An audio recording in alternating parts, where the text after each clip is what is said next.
On se retrouve aujourd'hui dans la rubrique Lequel choisir?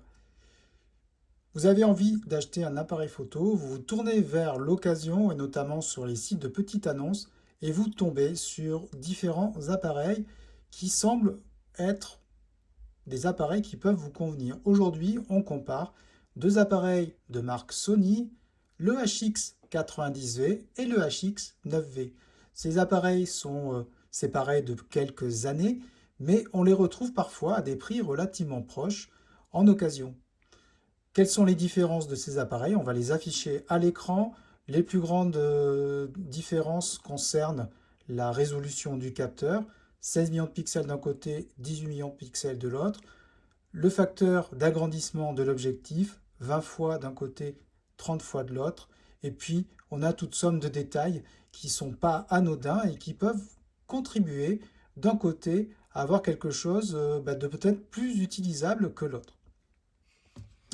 Le HX9V fait partie de cette génération d'appareils qui ont participé un peu à la course façon Monsieur Plus entre les différents fabricants. Le 9V est selon moi l'aboutissement d'un certain nombre de bons appareils chez Sony, sans forcément aller beaucoup trop loin par rapport à d'autres concurrents. Donc on a un appareil qui est plutôt joli. Alors celle-là, c'est une version qui est de couleur champagne, avec un grand écran à l'arrière, beaucoup de boutons d'accès direct, tout en restant très grand public. On voit bien sur les modes, on n'a pas le mode A sur cette génération. Ça veut dire qu'on va être en matière d'utilisation un petit peu plus bloqué que sur d'autres appareils un peu plus avancés, notamment dans la concurrence. Chez Canon en particulier, on est sur des générations d'appareils qui, quoi qu'il arrive, ont toujours les modes PASM.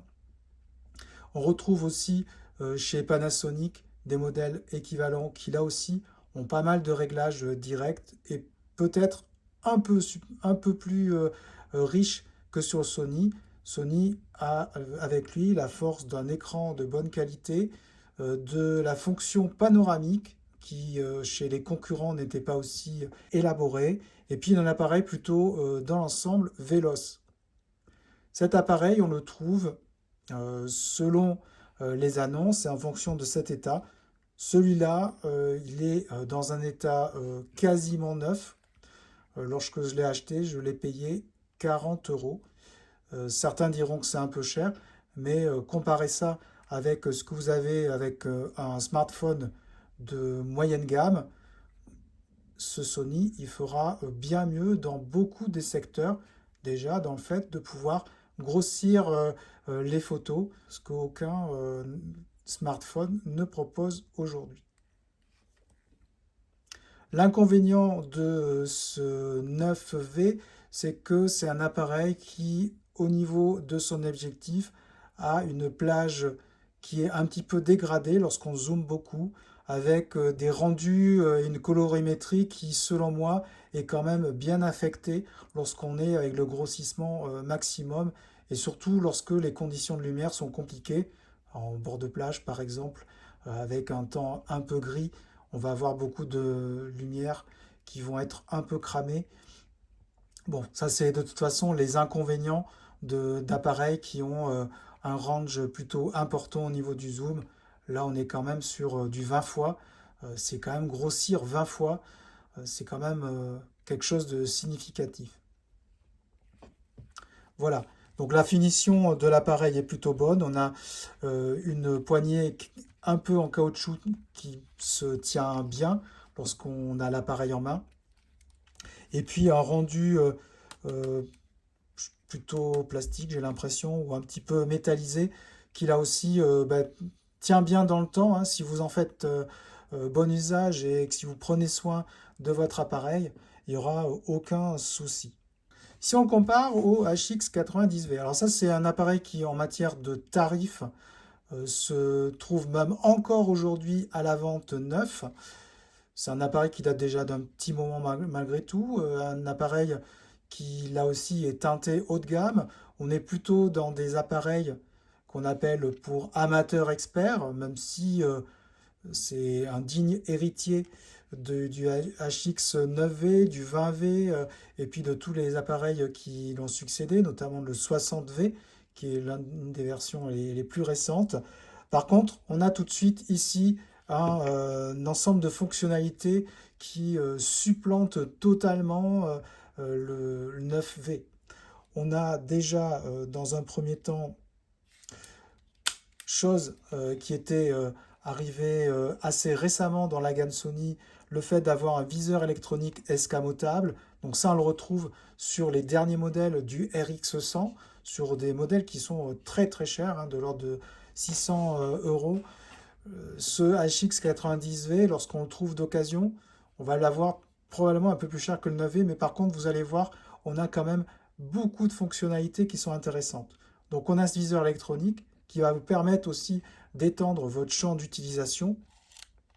On a un écran rotatif qui va vous permettre de faire là facilement du vlog, du selfie sans aucun problème, ou prendre des photos en groupe à distance. Donc ça aussi c'est très précieux. Cet écran il peut pivoter uniquement dans cet angle-là, mais au final c'est pas vraiment gênant. Et puis on retrouve ici tous les modes PASM, donc tous les modes avancés qui permettent de faire de la photographie plutôt de haut niveau, avec l'accès à tous les réglages possibles. On a des boutons d'accès direct là aussi qui sont très faciles d'usage. Et dans l'ensemble, on a un combo qui permet d'avoir un appareil très versatile et qui permet de couvrir vraiment tous les besoins lorsque on est en vacances. Alors c'est un appareil qui est assez rapide. On voit bien que le zoom il monte jusqu'à 720 mm. Donc là on est vraiment sur des choses, on va dire, extravagantes. Ça va vous permettre dans certaines conditions de pouvoir atteindre des zooms plutôt sympathiques lorsqu'on est en vacances, aller prendre un animal qui est perché en haut d'une montagne. Bon, bien entendu, on n'est pas sur un réflexe, la réactivité n'est pas la même, mais on a vraiment un combo très intéressant avec un grand angle de 24 mm. Ça aussi, imaginez, vous avez un grand angle de 24 mm et puis un zoom de 720 mm en bout de zoom. Donc là, vraiment, des caractéristiques qui sont plutôt intéressantes. En contrepartie, vous avez une ouverture qui est limitée à 3.5. C'est pas non plus exceptionnel, mais on va plutôt la destiner à des photographies dans des ambiances de lumière plutôt favorables. Donc vous l'avez compris, ces deux appareils ont quand même des caractéristiques bien différentes.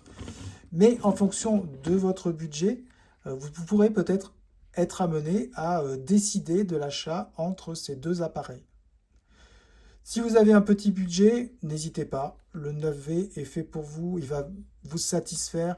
Vous faites des petites randonnées, vous faites des balades en famille, vous avez besoin de prendre quelques clichés de temps en temps. Cet appareil est vraiment quelque chose qui fonctionne très bien.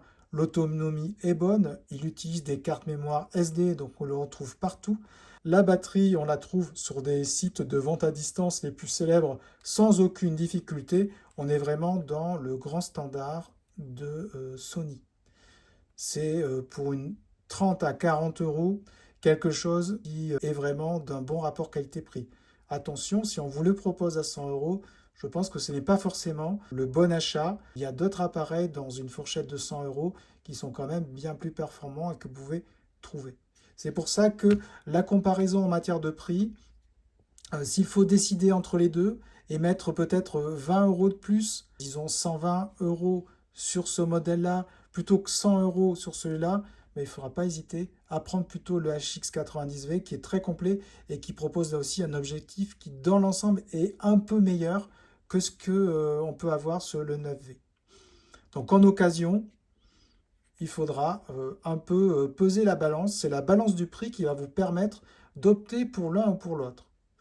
Vous l'aurez compris, parfois, lorsqu'on se trouve en achat d'occasion, il y a des critères qui vont au-delà même de la qualité intrinsèque et même des caractéristiques très marketing que peuvent avoir eu ces appareils au fil du temps. Si vous regardez les tests, notamment sur les numériques ou même sur d'autres sites, vous verrez que ces deux appareils ont des défauts qui sont dans l'ensemble assez proches. Ils ont des avantages de polyvalence qui sont là aussi assez proches. La grande différence, c'est votre optique. Voulez-vous vous en servir souvent? Voulez-vous le garder longtemps? Est-ce juste pour effectuer un voyage occasionnel? Le prix, dans ce cas-là, pourra vous décider et il est fort à parier que vous partirez avec le 9V avec vous. Vous êtes un amateur, vous aimez ce qui est beau, ce qui est bien fini, ce qui apporte des fonctionnalités un petit peu supérieures au compact automatique. Il faudra opter plutôt pour le HX90V. Vous avez compris? En fonction de votre profil, vous aurez un appareil qui vous convient le mieux et surtout un tarif qui est le plus adapté à votre budget.